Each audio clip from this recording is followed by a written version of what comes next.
to say I'm quite proud of myself. 5 years back, I never thought that I would get through this, but somehow I did, so yeah.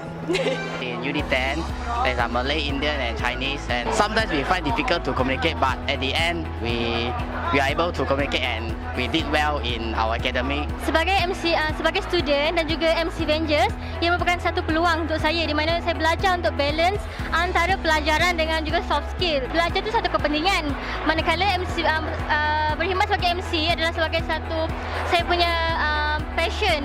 UNITEN provide banyak peluang untuk student UNITEN sendiri, di mana kita sepatutnya student grab peluang-peluang yang ada.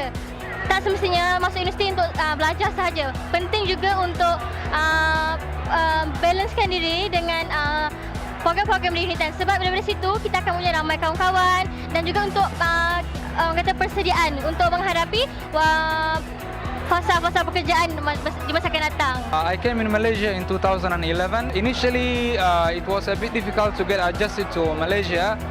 But we got used to it and we understand the culture of the country and we adapted. It was very good. I feel happy that I'm graduating today and I have ended a journey of 4 years. And I would encourage the international students studying in UNITEN to also work hard, make sure that they focus on their studies and also co-curricular activities.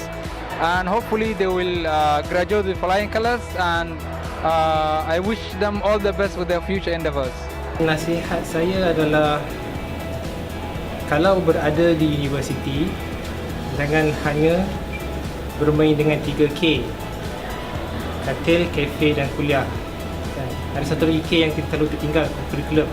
Tapi ada orang yang kurikulum dia bagus, cuma dia terabai pula akademik dia.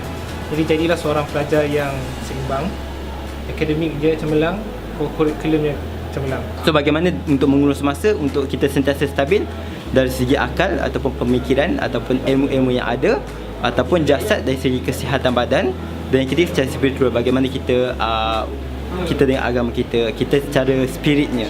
Kenangan manis sepanjang 3 tahun tu saya rasa semua kenangan manis.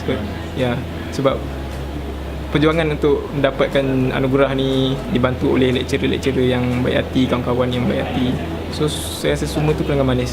Saya ucapkan terima kasih lah kepada semua lecturer, terutama sekali ibu bapa saya, kawan-kawan saya yang selalu menyokong dan selalu memberi nasihat-nasihat yang berguna, dan saya tak mampu nak balas dah saya. Macam itulah. Terima kasih sangat.